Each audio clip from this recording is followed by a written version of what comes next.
Material के constituents निकालने के लिए कि मटेरियल किससे बना है, हिस्ट्री में एक्सपेरिमेंट होते रहे, उससे हम इस रिजल्ट तक पहुंच चुके थे कि किसी भी मटेरियल के कैरेक्टरिस्टिक का सबसे छोटा पार्टिकल मॉलिक्यूल होता है। HCl एक मॉलिक्यूल है, H2O मॉलिक्यूल है। उस समय तो ये हम नहीं जानते थे, उस समय हम सिर्फ उनके नाम जानते थे कि मॉलिक्यूल होता है। बाद में हमने देखा कि उनमें कुछ स्पेशल कैरेक्टरिस्टिक्स होते हैं और उससे ये समझ में आया कि वो कैरेक्टरिस्टिक किसी पर्टिकुलर एटम के कारण होते हैं। जैसे सोडियम से बने हुए जितने भी हमको मिलते हैं कंपाउंड्स, उसमें सोडियम की प्रॉपर्टीज मिलेंगी, जितने क्लोराइड मिलेंगे उसमें उसकी Cl की प्रॉपर्टीज मिलेंगी। इस तरह से ये डिसाइड करते थे कि उसकी फिजिकल प्रॉपर्टीज क्या होंगी और केमिकल प्रॉपर्टीज क्या होंगी। उससे हमको ये समझ में आया कि मॉलिक्यूल में कोई ना कोई चीज कॉमन होती है, क्योंकि बहुत से मॉलिक्यूल एक जैसा बिहेवियर करते हैं। सल्फेट एक जैसा बिहेवियर करते हैं, क्लोराइड एक जैसा बिहेवियर करते हैं। ओके, ये उनका नाम हमने रखा एटम। और एटम किस तरह से सर्च हुए, बने, उसकी अपनी स्टोरीज है, ये आपने केमिस्ट्री में पढ़ा है। कितनी तरह के एटम्स हैं, किस तरह से उसको सेट किया गया है, कैलकुलेट किया गया है, ये भी आपने पढ़ा।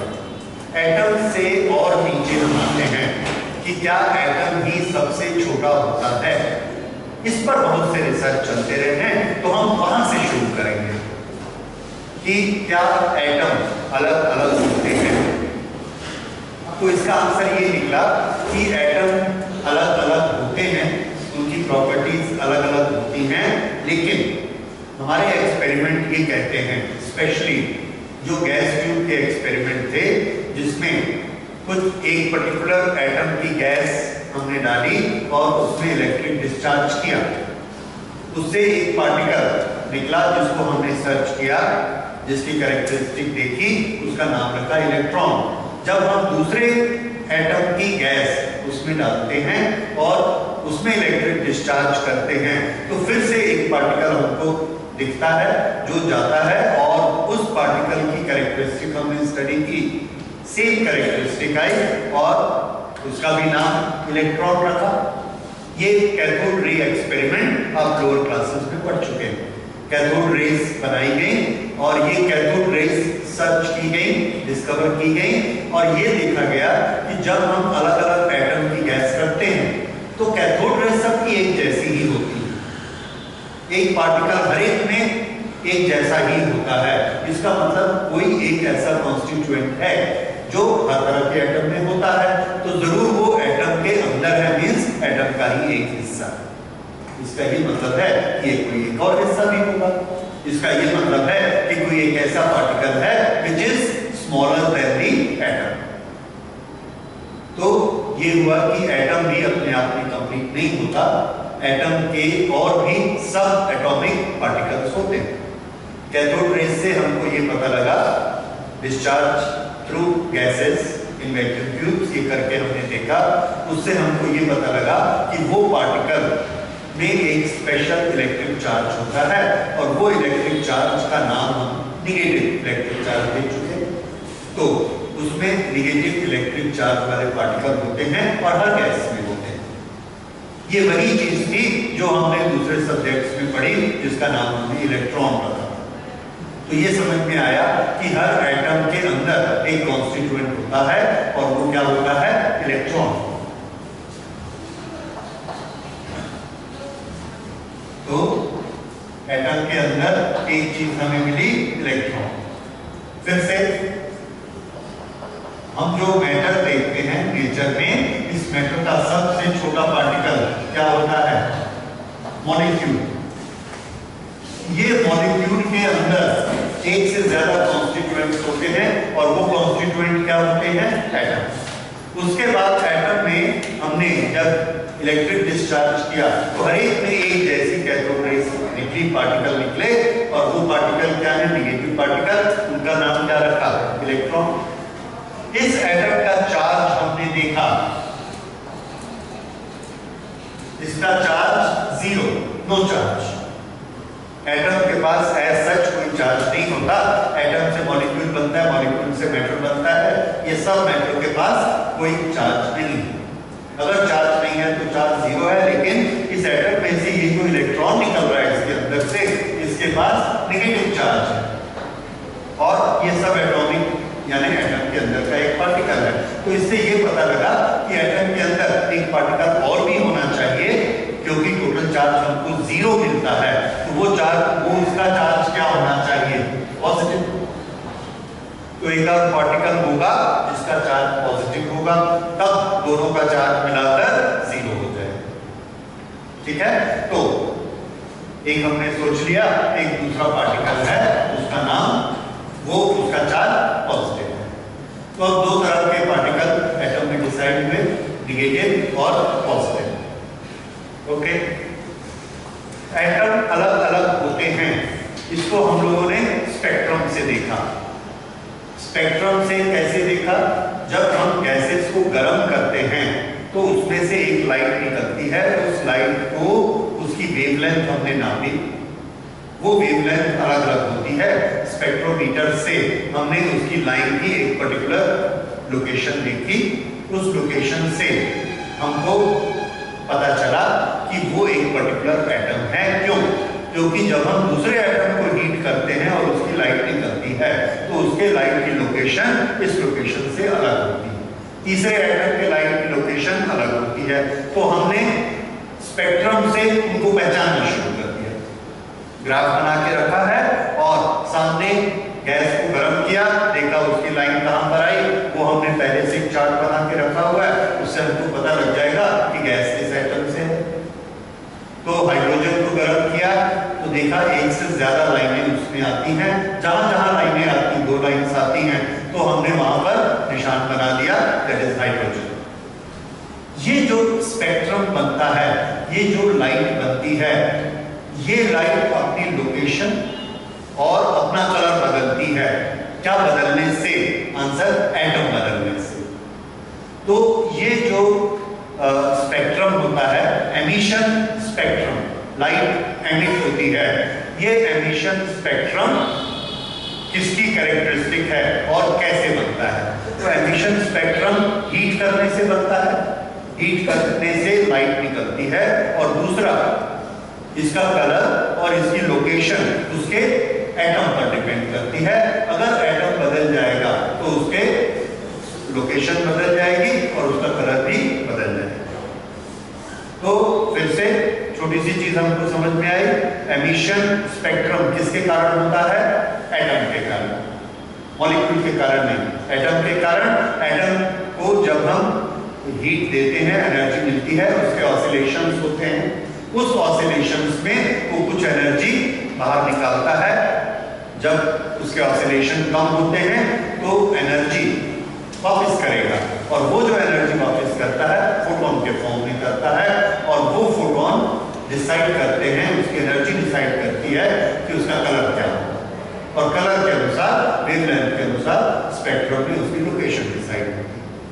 तो ये एमिशन स्पेक्ट्रम, ये स्पेशलिटी किसकी है? एटम की। Emission spectrum. So what is emission spectrum? फिर से, when the gas is heated up, it shines, gives out light. That light has got a particular wavelength, and in our spectrography, it acquires a particular place. It may be one, it may be more than one colors. All these colors, when we focus, we see them at different locations. Locations means different wavelengths. So there are certain wavelengths which are given by a particular atom. Another atom will give different type of wavelengths. So this lights, these lines, bright lines are known as spectrum for that particular atom. Okay? इस तरह से हर atom के spectrum होते हैं। हम लोग इस chapter में हाइड्रोजन के स्पेक्ट्रम के बारे में स्टडी करेंगे। केमिस्ट्री में भी आप लोग पढ़ चुके हैं हाइड्रोजन का स्पेक्ट्रम कैसा होता है। एनीवे, अभी हमारा टॉपिक ये है कि एटम के बाद हमने गैस डिस्चार्ज से क्या ढूंढा? इलेक्ट्रॉन। इलेक्ट्रॉन जब हमने ढूंढ लिया और ये पता लग गया कि हर एटम में इलेक्ट्रॉन एक जैसा होता है, तो हमको ये भी समझ में आया कि एटम के अंदर एक और पार्टिकल होना चाहिए, उसका चार्ज क्या होना चाहिए? प्लस। तो एक पॉजिटिव चार्ज भी इसके अंदर है, negative particle and A positive particle, दोनों पार्टिकल उसमें होने चाहिए। यहां तक हम पहुंचे। अब उसके बाद क्वेश्चन ये था कि वो नेगेटिव पार्टिकल पॉजिटिव पार्टिकल दोनों मिलकर एटम बनाते हैं, तो ये कैसे लोकेटेड होते हैं? पॉजिटिव कहां, नेगेटिव कहां?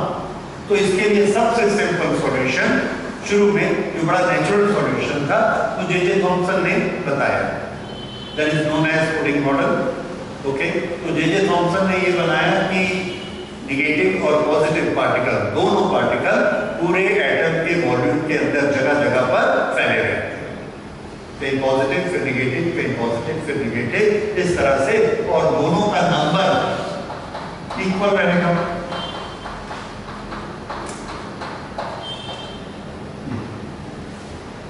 जितने पॉजिटिव उतने नेगेटिव ऐसे बन गए, टोटल 0, और ये सब ऐसे आपस में फैले रहे, प्लम पुडिंग मॉडल। ओके, ये एक सोचने की बात थी कि हाँ हो सकता है, क्योंकि दोनों पार्टिकल हमको मिलते हैं। उसके मासेस भी हमने देखे, नेगेटिवली चार्ज बहुत कम होता है उसका मास, तो हमने ये सोचा when we heat it up, तो उसको जो एनर्जी मिलती है वो ज्यादा ऑसिलेट करता है, ज्यादा वाइब्रेट करता है, बाहर भी वही पहले निकलता है। ओके, तो ये plum pudding model by J Thompson.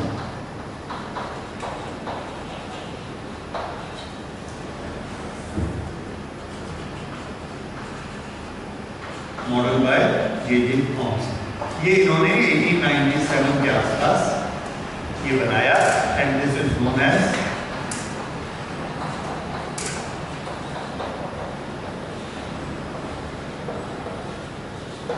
Plum pudding model. Okay, पर ये प्लम पुडिंग मॉडल ये ज्यादा चला नहीं, इसने लोगों को कन्विंस नहीं किया।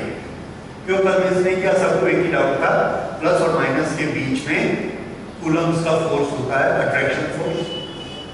उस अट्रैक्शन फोर्स के कारण माइनस और प्लस दोनों को एक दूसरे से चिपक जाना चाहिए, और अलग अलग नहीं होना चाहिए। इतनी ज्यादा एनर्जी हम उसको नहीं ले सकते, तो इसलिए इसमें इनका मूवमेंट नहीं हो सकता, इलेक्ट्रॉन का मूवमेंट नहीं हो सकता, उसको चिपके रहना चाहिए।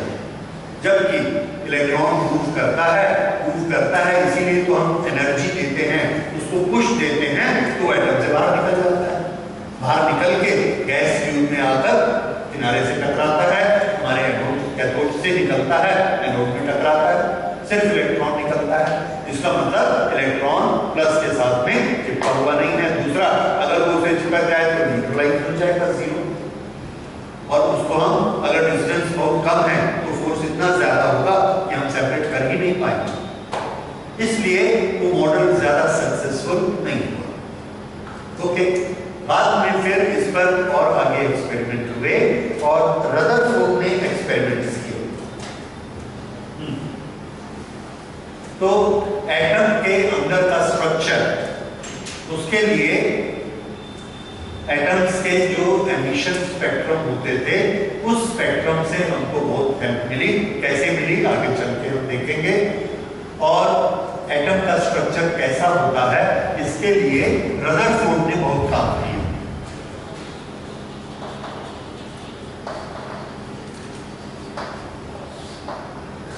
ओके, रदरफोर्ड ने इसके बारे में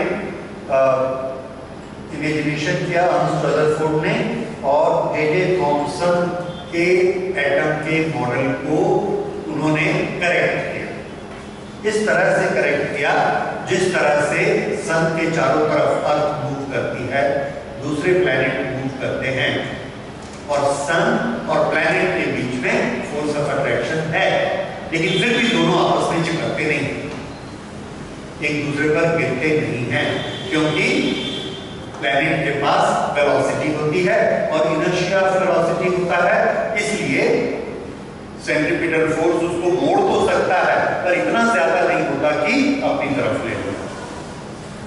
ये एक मॉडल हमारे सामने पहले ग्रेविटेशन में आ चुका कि दो ऑब्जेक्ट्स के बीच में फोर्स ऑफ अट्रैक्शन हो सकता है। फोर्स ऑफ अट्रैक्शन रहते हुए भी दोनों आपस में नहीं मिलेंगे। इसका एग्जांपल हमारे पास है, that is sun and planets. अब हमसे पूछा जा रहा है कि पॉजिटिव चार्ज और नेगेटिव चार्ज इन दोनों के बीच में भी अट्रैक्शन का फोर्स है, दोनों सेपरेट हैं, ये कैसे हो सकता है? तो दैट वाज वेरी सिंपल। हम देख ही रहे हैं ग्रेविटेशन में ऐसा होता है, हमारे नेचर में ऐसा होता है। तो अगर ग्रेविटेशनल फोर्स के कारण ऐसा होता है तो कूलम फोर्स के कारण या इलेक्ट्रोस्टैटिक फोर्स के कारण ऐसा क्यों नहीं हो सकता? हो सकता है। तो उन्होंने उस तरह से मॉडल बनाने की कोशिश की कि पॉजिटिव चार्ज, नेगेटिव चार्ज, उसमें कोई एक चार्ज रहता है और दूसरा उसके चारों तरफ घूमता है। सारे एक्सपेरिमेंट पैरेलल चल रहे थे, मास पता लगाने के, चार्ज पता लगाने के, स्पेसिफिक चार्ज E/m इसका पता लगाने से। तो इस तरह से जो एक्सपेरिमेंट चल रहे थे उसी में रदरफोर्ड की लैब में एक एक्सपेरिमेंट किया गया, उनके गाइडेंस में किया गया और ये उनके दो स्टूडेंट्स ने किया 1911 में, and they were Geiger and Master. उनके नाम थे गीगर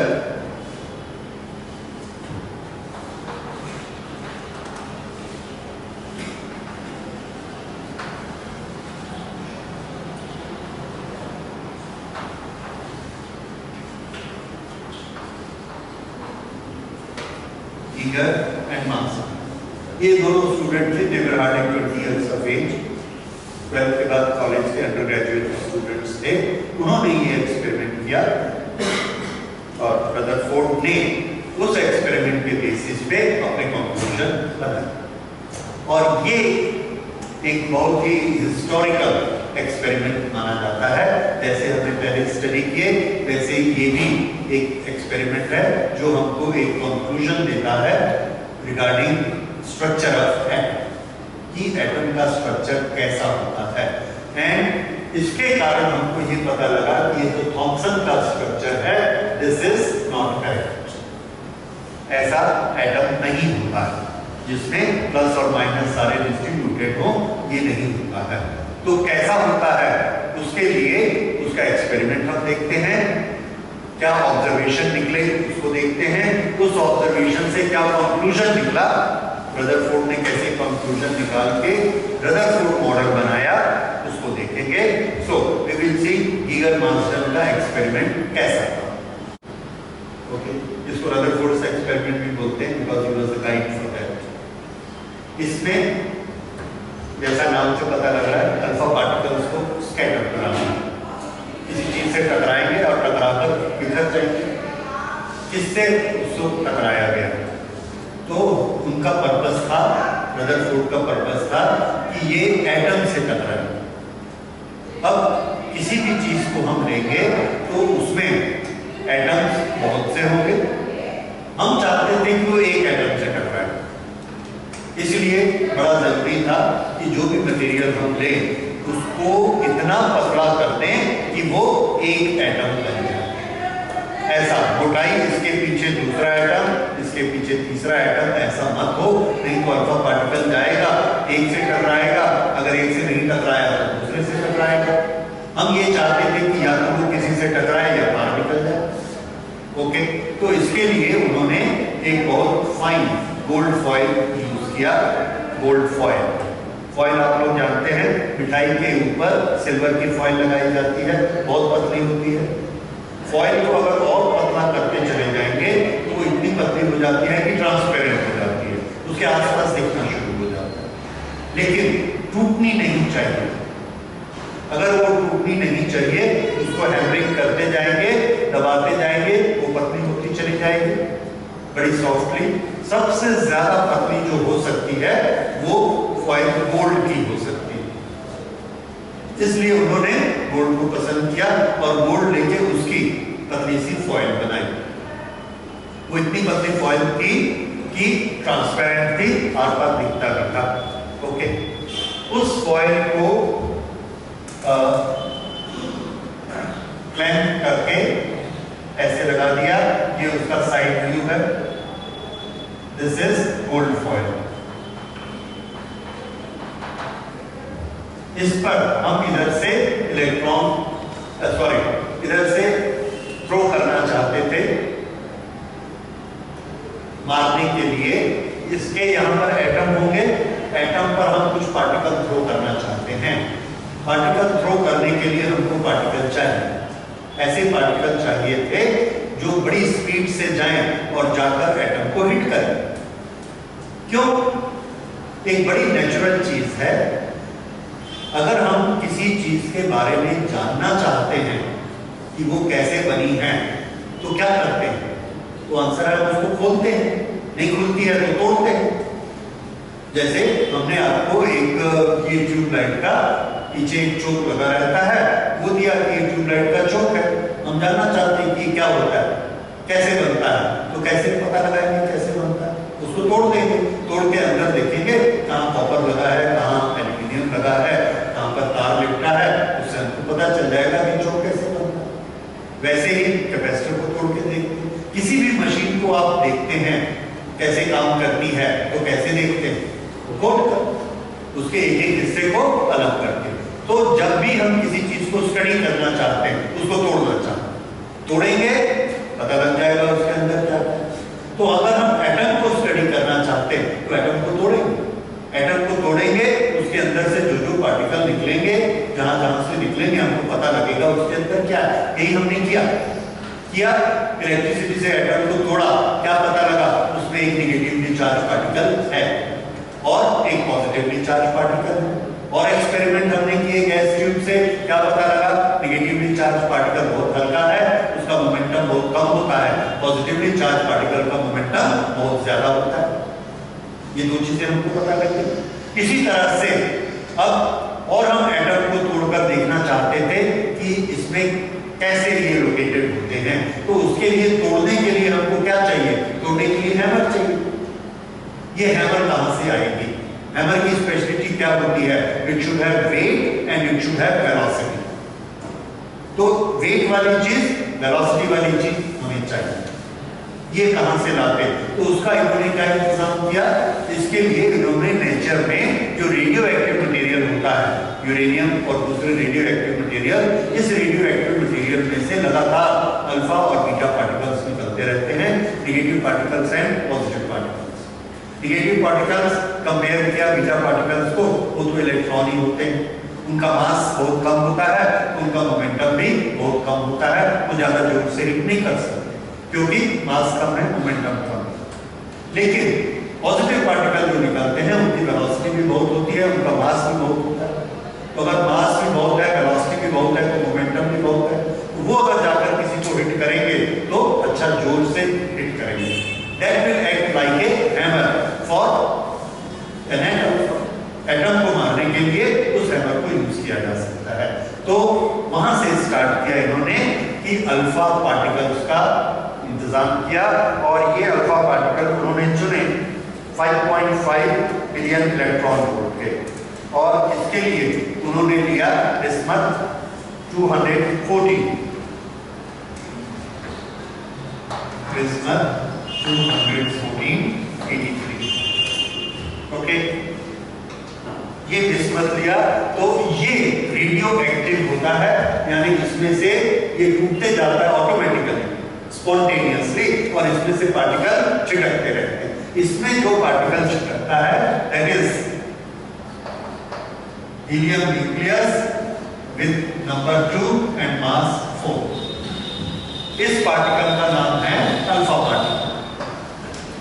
इस अल्फा पार्टिकल का जब एनर्जी नापी गई मास इनटू वेलोसिटी करके, that comes to 5.5 million electron volt. ये इसके पास एनर्जी थी। तो ये हमारे पास एक बड़ा अच्छा औजार था, एक चीज थी जिससे हम किसी को भी हिट कर सकते हैं। हमको इसको थोड़ा सा डायरेक्शन देनी चाहिए, एक डायरेक्शन में ये जाए। तो उसके लिए उन्होंने इंतजाम कर दिया कि एक इसको रखा जाता है लेड के अंदर, क्योंकि ये जो अल्फा पार्टिकल निकलते हैं लेड उसको एब्जॉर्ब कर लेता है, बाहर नहीं जाने देता, तो बाकी चीजों को ये हिट नहीं करेंगे और ह्यूमन बॉडी को नुकसान नहीं करेंगे। ओके, ये इसका कंटेनर है और इस कंटेनर में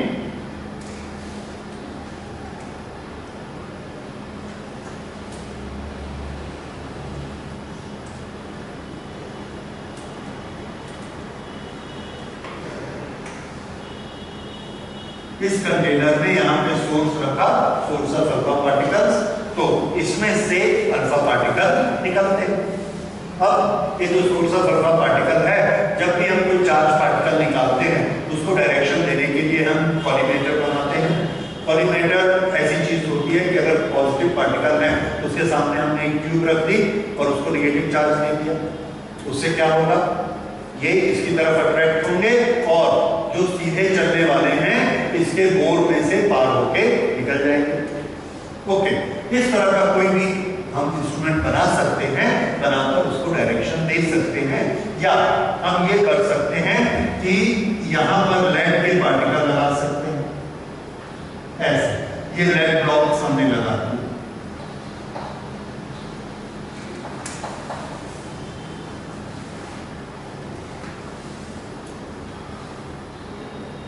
अब यहां से निकलेगा ये, अगर थोड़ा सा भी टेढ़ा होगा इससे एब्जॉर्ब हो जाएगा, इससे एब्जॉर्ब हो जाएगा, इससे एब्जॉर्ब होगा। जो नहीं एब्जॉर्ब होगा वो किस रास्ते पे जा रहा होगा, तो ये जो ब्लॉक हमने लिए, इस ब्लॉक्स ने क्या कर दिया, इसके रास्ते को स्ट्रेट कर दिया, क्योंकि जितने टेढ़े रास्ते वाले थे इधर इधर जाने वाले सबको एब्जॉर्ब कर लिया, so now it goes straight. So this act as a collimator for this. Okay. अब ये यहां से सीधे जा रहे हैं, इनके पास अपनी स्पीड है, अपना मास है, अपना मोमेंटम है और अपनी एनर्जी है। इनकी एनर्जी करीब करीब हमने क्या नापी, 5.5 मिलियन इलेक्ट्रॉन वोल्ट। उस एनर्जी से ये जाते हैं और जाकर इसको हिट करते हैं। ओके, हिट करने के बाद हम जानना चाहते हैं कि ये कहां गए, आंख से तो नहीं दिखेगा, so we need to have a detector, और कहां गए, डिटेक्टर से हम इसको पूरा घेर देते हैं।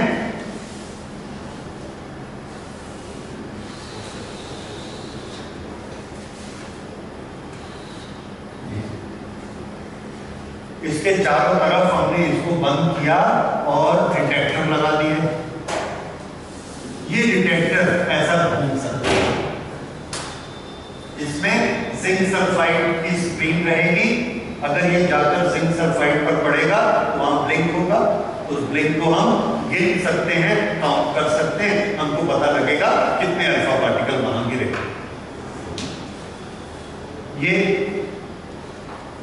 उन्होंने ऐसे लगा दिए और अलग अलग लोकेशन पर इसको घुमाया, अलग अलग डिग्री पर वो इसको देख सकते हैं। ओके,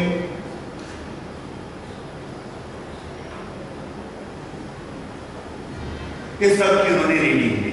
रीडिंग किस चीज की ली, किस डिग्री पर कितने पार्टिकल आए, किस डिग्री पर कितने पार्टिकल आए।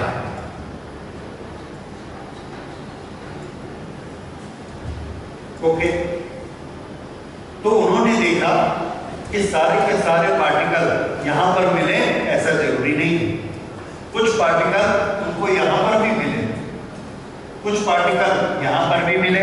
इसका ये मतलब है कि यहां से जाने के बाद कुछ पार्टिकल ऐसे हो रहे हैं, कुछ पार्टिकल ऐसे हो रहे हैं, कुछ पार्टिकल ऐसे जा रहे हैं और कुछ पार्टिकल ऐसे भी जा रहे हैं, ये इस तरह से।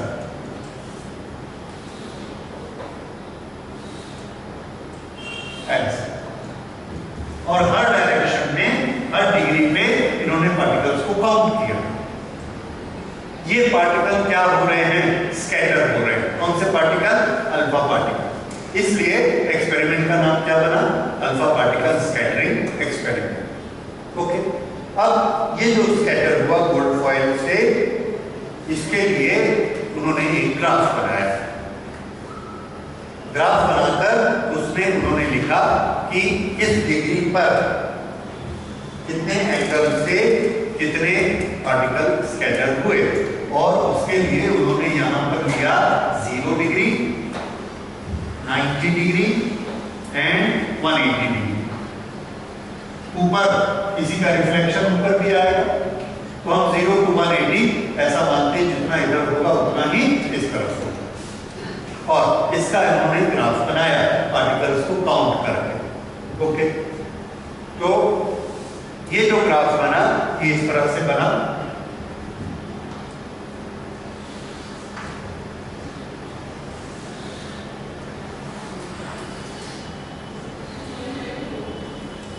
इसमें नीचे उन्होंने डिग्री लिखी, एंगल,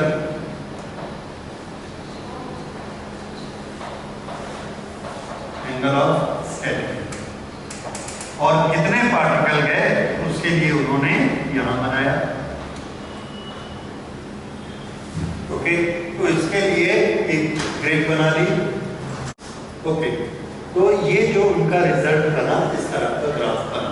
इस ग्राफ का मीनिंग समझिए, ये है नंबर ऑफ पार्टिकल्स,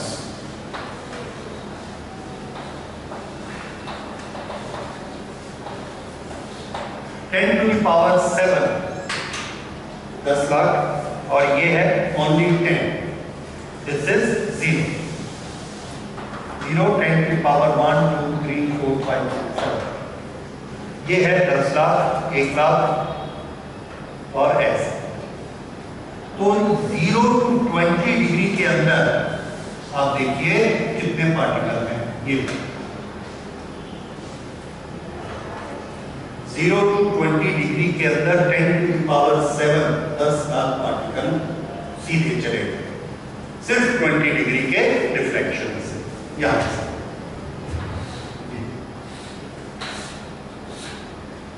10 लाख पलट कर टकरा कर वापस कितने आए, 180 डिग्री पर वापस कितने आए। ये 10 टू द पावर 1 होता है 10, उससे भी कम 5, 10, सिर्फ इतने वापस आए, और 10 लाख कहां चले गए, सीधे। ये और जैसे जैसे ये डिग्री बढ़ते जा रही है ये नंबर कम होते जा रहा है, यानी ज्यादा से ज्यादा पार्टिकल कहां गए, बीच में, इससे कम यहां, इससे कम यहां, इससे कम यहां, इससे कम यहां, और यहां तो बिल्कुल नहीं के बराबर। इस तरह से पार्टिकल्स का आपस में डिस्ट्रीब्यूशन हुआ। तो हमको ये पता लगा कि मोस्टली पार्टिकल स्ट्रेट निकल गए। पार्टिकल स्ट्रेट क्यों निकलेगा और मुड़ेगा क्यों? इसका आंसर है, अगर उसके सामने कुछ नहीं मिलेगा तो वो स्ट्रेट चला जाएगा, बिना किसी से टकराएगा। अगर टकराएगा तो वापस आएगा। अगर टकराया नहीं लेकिन किसी ने उसको पुश किया, जैसे ये यहां से जा रहा है और ये माइनस है, ये प्लस है, तो ये सॉरी ये भी प्लस है, ये भी प्लस है, अल्फा पार्टिकल है और ये न्यूक्लियस है, इसने इसको धक्का दिया, एक पॉजिटिव ने दूसरे पॉजिटिव को धक्का दिया, तो ये ऐसा जा सकता है।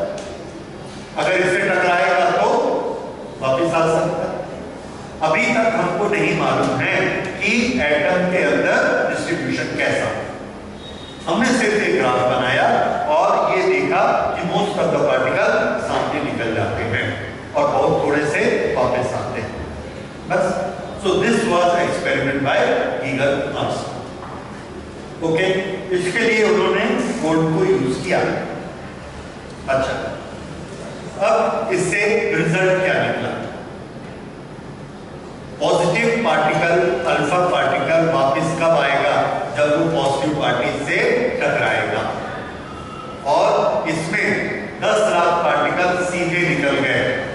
इसका मतलब उनको सामने कोई पॉजिटिव पार्टिकल नहीं मिला। नहीं मिला।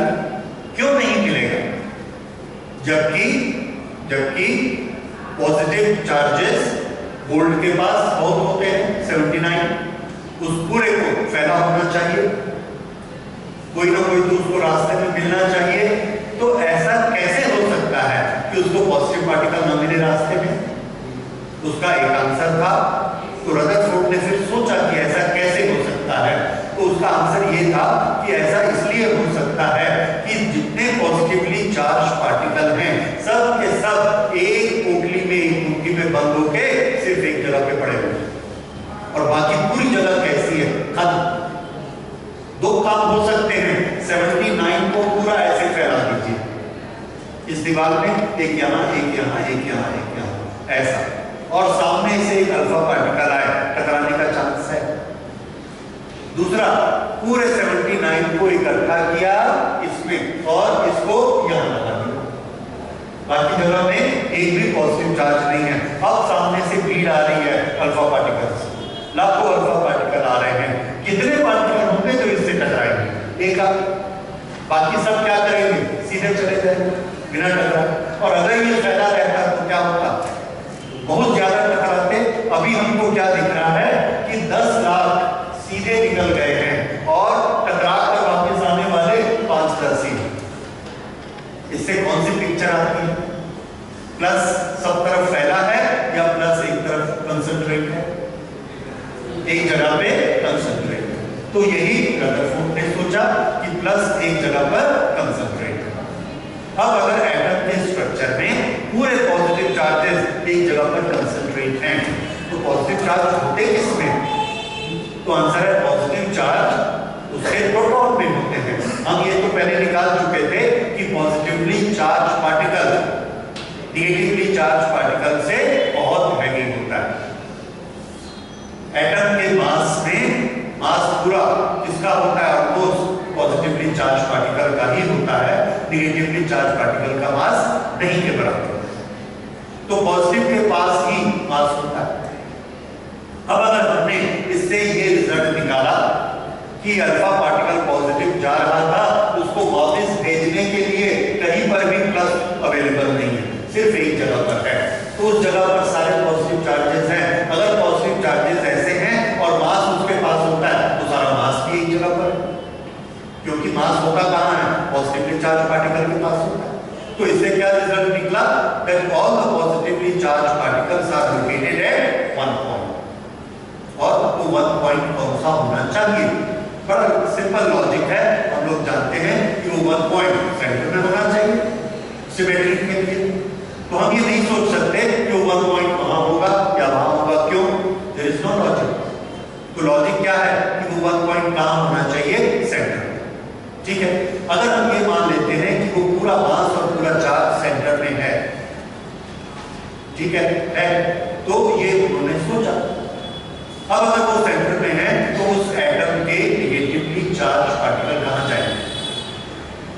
उसके लिए उन्होंने और कल्पना की किस तरह से, जैसे सन और प्लैनेट्स हैं। प्लैनेट्स के पास क्या होता है? वेलोसिटी, एनर्जी, और उस एनर्जी और वेलोसिटी का जो इनर्शिया है, because of that it is moving around the sun, तो सन की तरफ गिरते हैं। फोर्स ऑफ अट्रैक्शन होने के बावजूद भी गिरते नहीं। यही थ्योरी उन्होंने लगाई कि जरूर इलेक्ट्रॉन के पास वेलोसिटी होगी, उसके पास कुछ ना कुछ एनर्जी होगी, उस एनर्जी के कारण वो चारों तरफ घूम रहा होगा। ये कौन सा मॉडल बन गया? This is galaxies model. ये सन का जो सन और प्लैनेट का मॉडल है, ये मॉडल बन गया। तो रदरफोर्ड ने इस मॉडल के बारे में सोचा। So this was the first model given by Rutherford, that positive charges are in the center and the negative charges are moving around it. ये एक बड़ा मोटा पिक्चर बना। उसके बाद और बहुत सारी चीजें आई, that you will study one by one। ये जो चारों तरफ घूमेगा, इसका रास्ता कौन सा होना चाहिए? एक ही रास्ते पे एक ही उसका डिस्टेंस कितना होना चाहिए? एक ही डिस्टेंस पर घूमेंगे या अलग अलग इलेक्ट्रॉन अलग अलग ऑर्बिट में घूमेंगे? उसके रास्ते को हमने क्या नाम दिया? ऑर्बिट। ये सब चीजों पर बाकी सब साइंटिस्ट ने काम किया और उन्होंने काम करके उसकी जो आजकल की पिक्चर है वो पिक्चर एटम की बनी। लेकिन स्टार्ट कैसे हुई?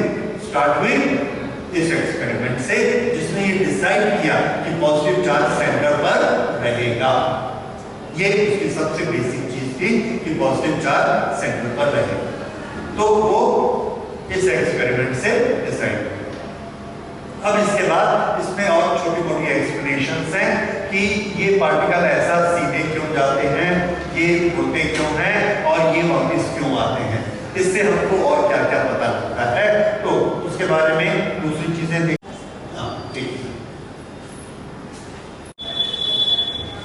इंटेक्ट पैरामीटर आप समझ गए, जो अल्फा पार्टिकल का रास्ता है उस रास्ते को एक्सटेंड करेंगे, यहां से जो परपेंडिकुलर डिस्टेंस होगा that is intact parameter. Okay, अब ये आएगा, यहां से इसको कूलम फोर्स लगेगा, टकराने की जरूरत नहीं है, ये वैसे ही इसको रिपेल करेगा, उस रिपल्शन के कारण इसका रास्ता ऐसे ऊपर मुड़ जाएगा एंड वो यहां चले जाएगा।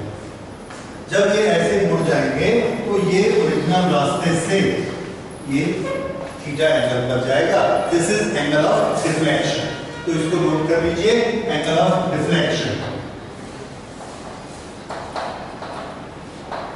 Deflection. Force on alpha particle, force का फॉर्मूला आपको मालूम है, 1/4 pi epsilon not q1 q2 upon r²।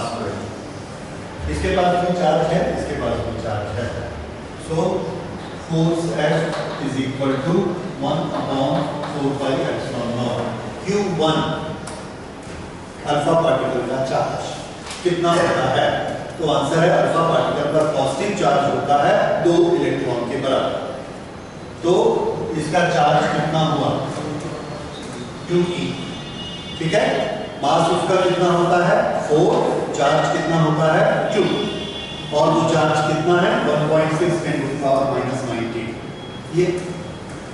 ये इसका चार्ज हो गया अल्फा पार्टिकल का Q1 × Q2।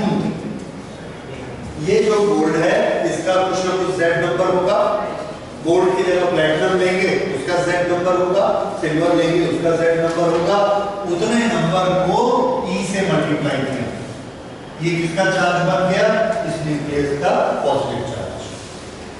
सो Q1 Q2 अपॉन r² क्या लेना है ये, या अगर हम B नहीं लेना चाहते let's take it R means जो भी उसका एक्चुअल डिस्टेंस है R, ठीक है, where R is the distance between alpha particle and nucleus।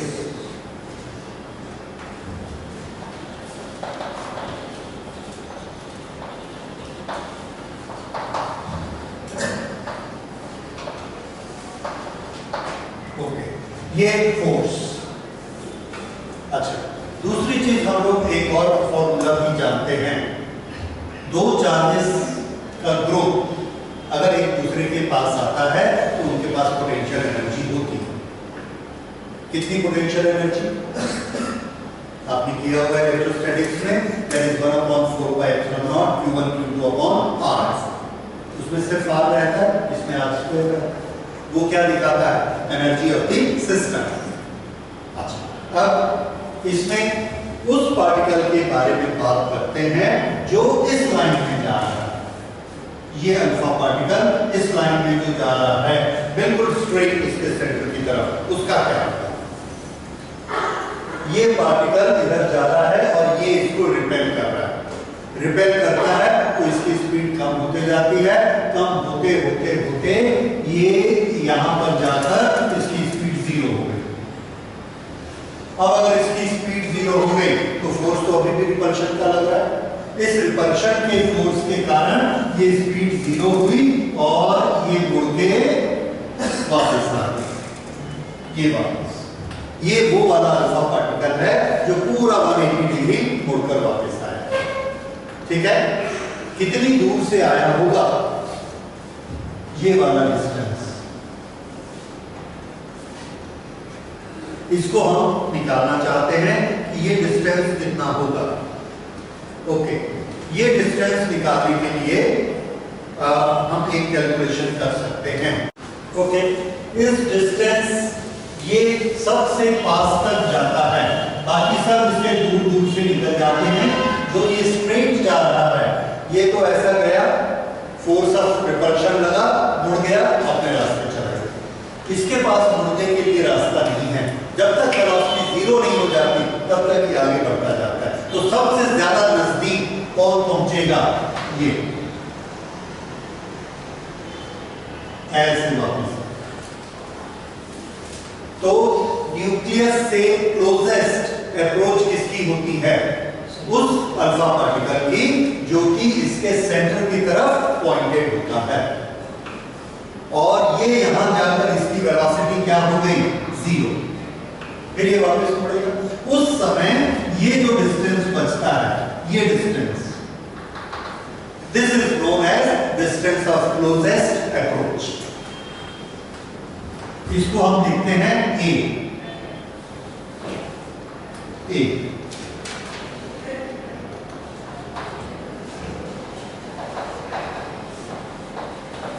Distance of closest approach.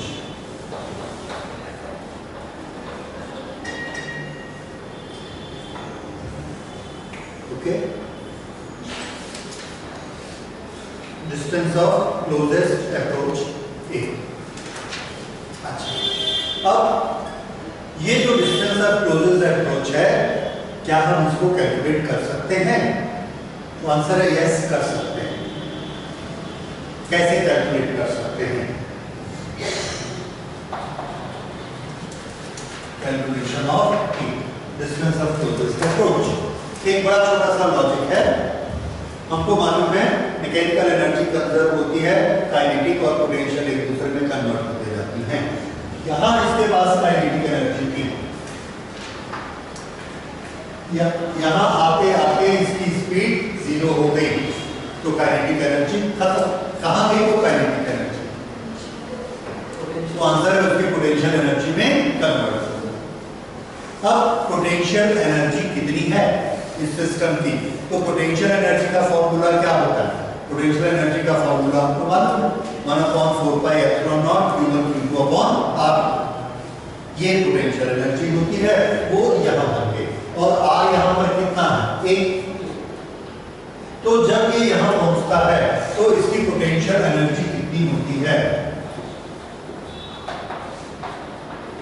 Potential energy at closest approach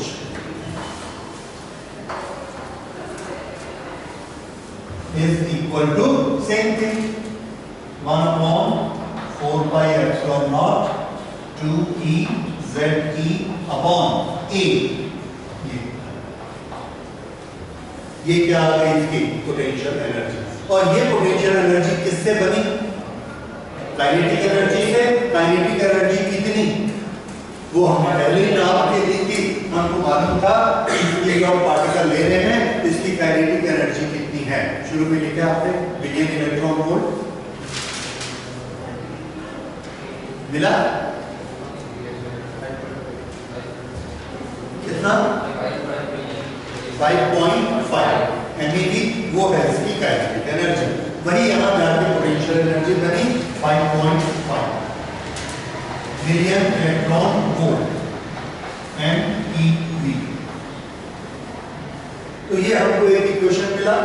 इस इक्वेशन में देखिए, this is a known quantity, this is a known quantity, ये हमको पता है, ये पता है, this all things are known to us. इससे हम क्या कैलकुलेट कर सकते हैं? Okay, hence E can be calculated।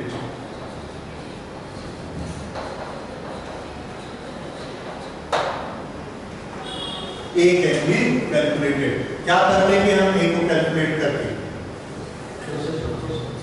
हाँ, उससे क्या होगा? नहीं, एक बड़ा सिंपल लॉजिक लगाइए। जैसे एक जगह पर एक सूरज जैसे एक स्टार चमक रहा है, उसका साइज हमको नहीं मालूम। हमने ये कहा कि आप वहां जाइए और जाकर वापस आइए, उसके साइज का हम पता लगाना चाहते हैं। तो हम यहां से गए, हमारा उससे डिस्टेंस है 1000 मीटर, उससे हम नहीं टकराए।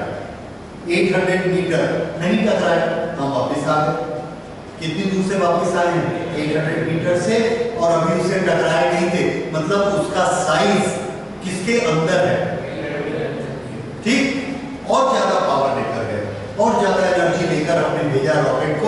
अब ये गया गया गया 600 मीटर तक गया, इसके रिपल्शन के कारण रुक गया, वापस आ गया, अभी भी नहीं टकराया। इसका साइज बोलो, 600 के अंदर, ज्यादा होता कोई टकराता ना, सेंटर से ले रहे हो। दूसरा गया, ये 400 मीटर तक गया, खड़ा हो गया रिपल्शन के कारण, वापस आ गया। इसका मतलब इसका साइज, उससे ज्यादा ताकत वाला हमारे पास पार्टिकल ही नहीं। लेकिन हमको एक चीज पता लग गई कि इसका साइज 400 से ज्यादा नहीं है। ये एक बड़ा इंपॉर्टेंट रिजल्ट है कि इसका साइज 400 से ज्यादा नहीं है। इसका ये मतलब है न्यूक्लियस का साइज, ये जो है क्लोजेस्ट अप्रोच का जो डिस्टेंस है, इससे ज्यादा नहीं है। ये डिस्टेंस ऑफ क्लोजेस्ट अप्रोच, ये हमको उसके साइज का आइडिया देता है। इससे पहली बार पता लगा कि इसका न्यूक्लियस का साइज किस रेंज का है, 10⁻⁻15 रेंज का है। ये ज्यादा से ज्यादा ताकत वाला अल्फा पार्टिकल भी हमने भेजा, तो वहां जाके वापस आया, विल डू दैट लेटर। उससे हमको क्या पता लगता है कि ए की वैल्यू कितनी, और तब तक ए से टकराया नहीं था। इसका ये मतलब है न्यूक्लियस उससे भी छोटा होता है। उससे हमको उसका आइडिया मिला। देखो कैसे पता लगेगा, जिस चीज को हम तो इलेक्ट्रॉन तक को नहीं देख सकते, एटम को भी नहीं देख सकते, तो न्यूक्लियस को कहां से देखेंगे? तो उसका साइज का पता लगाने का, कैलकुलेशन करने का तरीका क्या है? Distance of closest approach. This is the function of distance of closest approach. Okay, तो ये हमने इसके थोड़े से फीचर पढ़े, तो आज हम लोग यही क्लोज करते हैं। इसके बाद इलेक्ट्रॉन कैसे रहते हैं इसमें। ओके, एक चीज खत्म करने के पहले, तो रदरफोर्ड का ये जो एक्सपेरिमेंट था लीगल मास्टर, इसके जो रिजल्ट निकले, कंक्लूजन, वो क्या थे? एटम का पूरा पॉजिटिव चार्ज और पूरा मास एक लोकेशन पर कंसंट्रेटेड होता है, उसका नाम क्या रखा? न्यूक्लियस। उसके आसपास कोई डिफ्लेक्शन नहीं होता, मतलब उसके आसपास की जगह कैसी रहती है? खाली। So atom has got most of the place empty, only at one location there are positive charges located in it। ठीक है, और न्यूक्लियस का साइज क्लोजेस्ट अप्रोच से हम डिसाइड कर सकते हैं। ओके ओके, थोड़ा सा कैलकुलेशन करिए। 7.7 billion electron volt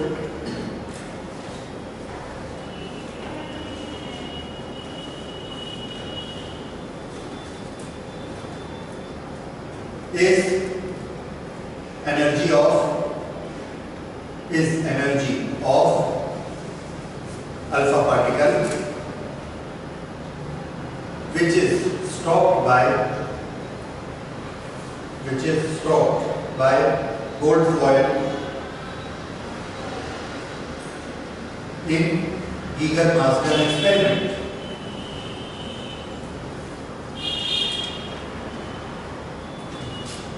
What is the distance of closest approach? What is the distance of closest approach?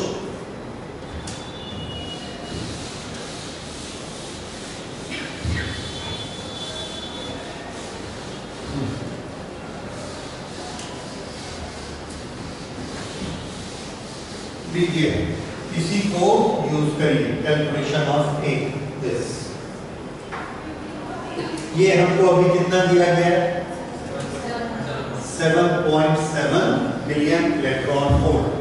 7.7 billion के लिए क्या लिखना है? 10⁻⁶, दिस इज इलेक्ट्रॉन वोल्ट। लेकिन जब हम कैलकुलेशन करेंगे, then we will convert it into joules. Joule में कैसे कन्वर्ट करते हैं?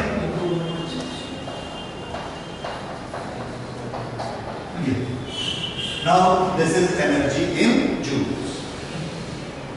This is equal to 1/4πε0 की वैल्यू बोलो।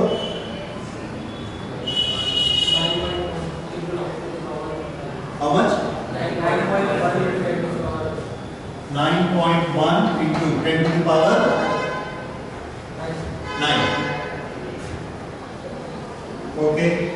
1/4 pi epsilon naught into 2 into e, e और e square, this is e square. Okay, एक ई से हम कैंसिल कर देंगे। अच्छा, this is to be divided by A,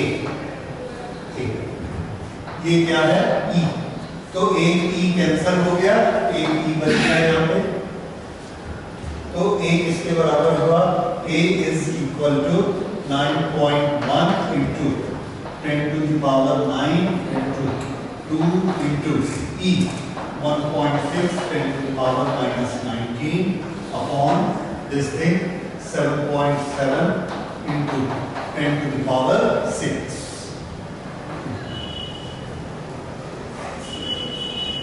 okay, इसको जब हम कैलकुलेट करते हैं then this comes to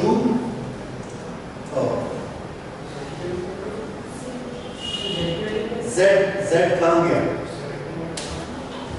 1/4 2e square z, यहाँ पे हमने z लिखना है, z को अभी z रहने देते हैं और इसको कैलकुलेट कर लेते हैं, मैट्रिक्स बदलते जाएंगे, z बदलता जाएगा। Okay, so this comes to be 3.84 into 10 to the power -16 और z, ये क्लोजेस्ट अप्रोच। हमको बाकी सब की चिंता नहीं है, z अगर हमने 70 कर दिया तो ये कितना हो जाएगा 200, ये कितना आया 10 to the power, यस, एक इधर निकल गया, मान लीजिए अगर वो एक इधर निकल भी जाएगा तो भी 10 टू द पावर -15, तो क्लोजेस्ट अप्रोच कितनी हो गई 10 टू द पावर -15 मीटर। इसका मतलब न्यूक्लियस का साइज कितना होना चाहिए, less than 10 to the power -15 metre. ये हमको क्लोजेस्ट अप्रोच से पता लगता है कि इसका साइज कितना बड़ा होना चाहिए। ठीक है, अब z का हम जो भी इसमें नंबर रखेंगे उसके कारण ये आ जाएगा। z अगर हम इसको 79 रखते हैं then it comes to nearly 30 Fermi।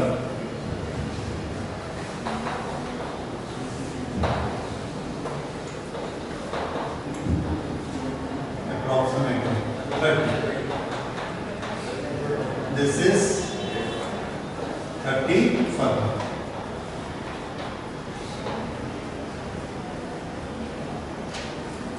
ठीक है, तो ये हमको क्या पता लगता है कि न्यूक्लियस का साइज इसके अंदर होना चाहिए। एग्जैक्ट साइज नहीं पता लगता इससे, क्योंकि टकराया तो नहीं, हो सकता है और भी अंदर जाता, तो उसके दूसरे तरीके हम निकाल लेंगे, उससे हम निकालेंगे। But this gives a very close approach to the size of.